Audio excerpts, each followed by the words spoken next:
Hello, everybody. It's your friendly digital technology librarian, Christy here. We've reached another Friday, so of course, I have another Film Rec Friday ready for everybody out there. Now, it is still Asian American, Native Hawaiian, and Pacific Islander Heritage Month, so as such, I wanted to continue making recommendations for films that tell stories either of Asian American people or Asian American heritage. And today is going to be all about wuxia. Now, wuxia is a genre of Chinese fiction, and that can be literature, graphic novels, films, television series.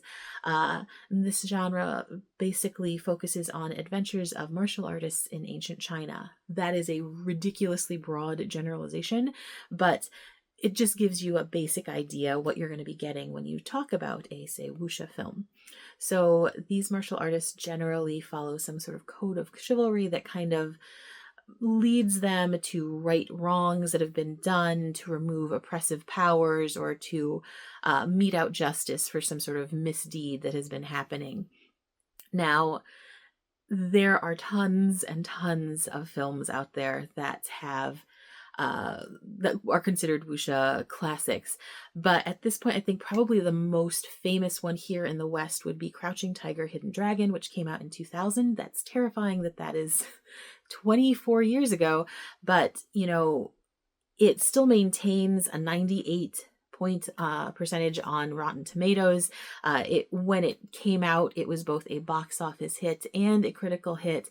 It kind of catapulted Ang Lee to the forefront of everybody's attention. He was already ridiculously famous, and this just sort of piled on the accolades, and it brought certain Chinese performers to a Western attention. So like actors who had been famous for years, like Chow Yun-fat, Michelle Yeoh, really became quite famous here in the West rather than simply in the East, which is really amazing because you did not get a lot of East Asian films that had that kind of attention on them at that particular time here in, say, like the US.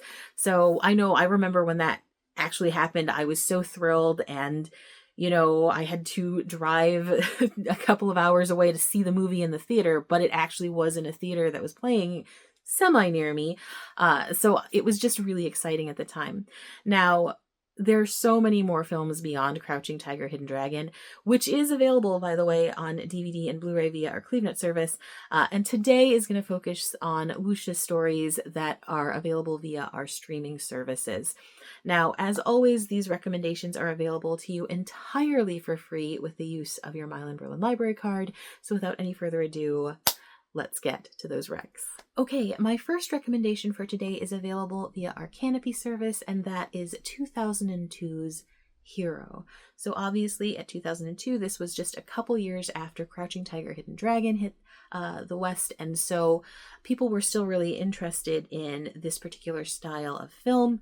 It did see like a fairly reasonable release here in the US, and it remains one of my personal favorite films.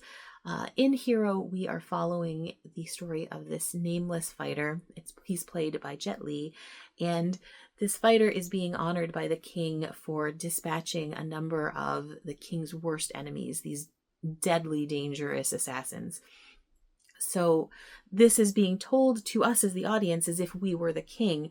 Jet Li's character recounts each of these individual tales, and while he's telling them, we get the flashback to this story as it unfolds. What's really interesting is that rather than just sitting silently and accepting these stories, the king starts to sort of question the reality of this fighter's tale and starts to interject what he thinks is potentially actually happening. This storyline is fantastic. I mean, I love the way things play out, but it's also just visually such an arresting film. Absolutely phenomenal cinematography. The costume is gorgeous. And of course, the fight scenes are epic. If you happen to like really well done fight choreography, 100% need to check this out because, again, this is 20 plus years ago and it maintains like a really contemporary feel. Like, it does not feel dated at all. You don't watch it and think, well, you could do it better now. It really isn't like that. And I don't know that a ton of films I don't know that that can be said for a ton of films, that it feels so brilliantly done. And you've got phenomenal performers. You've got Jet Li, Tony Leung Chiu-wai, Maggie Chung is in this, Zhang Xi, and Donnie Yen. I almost forgot. And it's just so well put together. Everything. I love the direction. I love the sound editing. And that's one of those things that can really make or break a really good wuxia film, the sound editing, when it doesn't quite feel like you're there, and it really should, especially during those fighting sequences. And this one it's just so perfect. It's like super chef's kiss. Anyway, you get like this huge sweeping storyline. You get fighting, you get betrayal, you get romance. It's just so beautiful and full, and it just looks really lush. I mean, there's no better way to describe it than that. And the colors are just incredible. So if you are looking for a really epic example of wuxia, I definitely think you should check out Hero. It is absolutely gorgeous, and it is available again on Canopy. Must watch.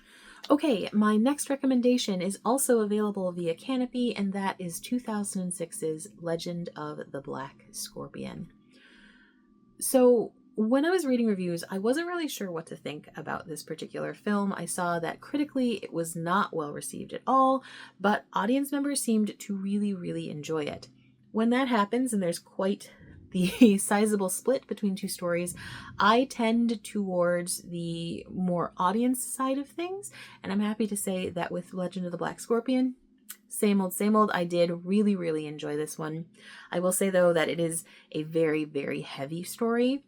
So in this one, we are following a Chinese empress played by the amazing Zhang Xi. She discovers that her new husband is actually quite the dastardly villain, and goes through a number of rather horrific machinations to become emperor, including banishing her beloved stepbrother, played by Daniel Wu. We are also following his story where after he leaves court, he ends up becoming a bit of a master artist where he learns to dance and to perform. And that plays a very important role in this story. And altogether, you've got an amazing plot line that is also blended with some gorgeous music and dance, along with some incredible fight sequences. I love anytime these stories can blend those things together, the music, the dance, and the fight choreography.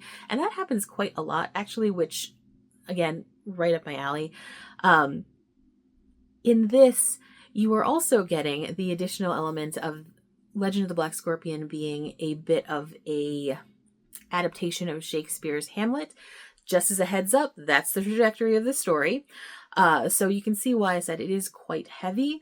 But you've got that classic kind of storyline that's been adapted to meet elements of Chinese folklore and legend, and I just really liked the way that it blended those two things together.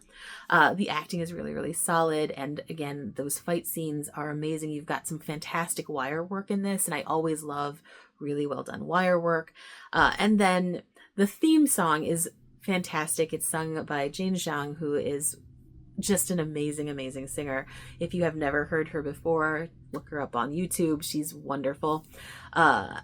And this song she sings is just really heart-wrenching. And it works so well with the whole theme.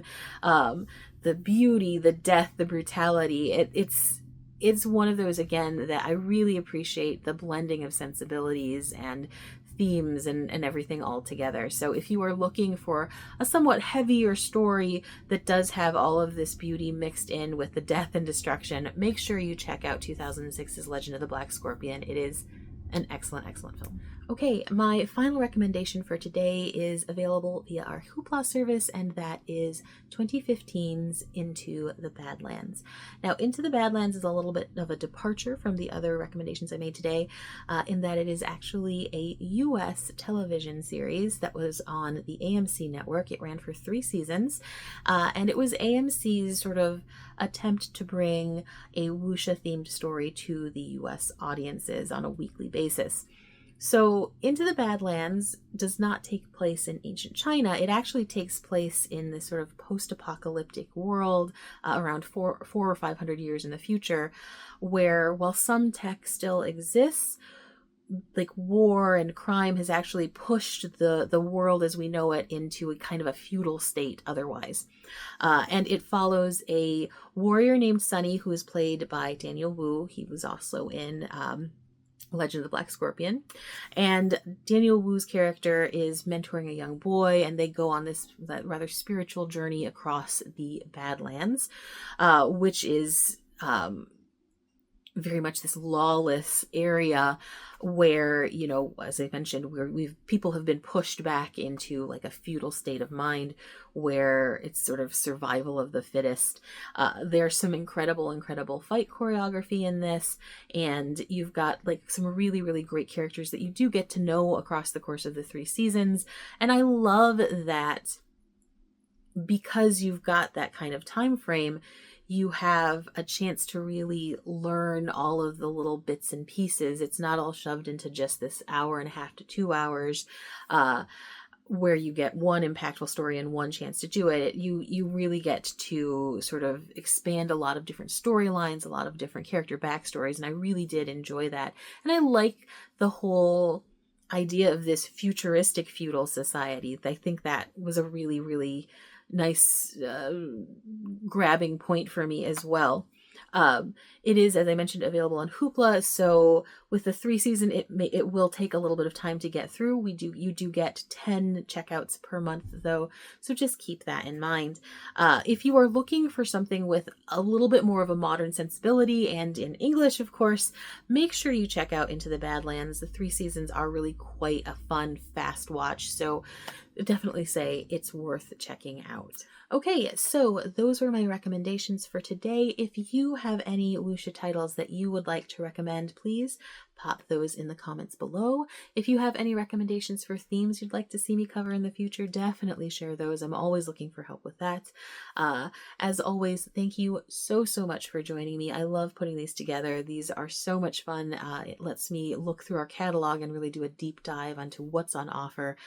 So I appreciate if you've given me your time today, and hopefully I will see you next week. Bye.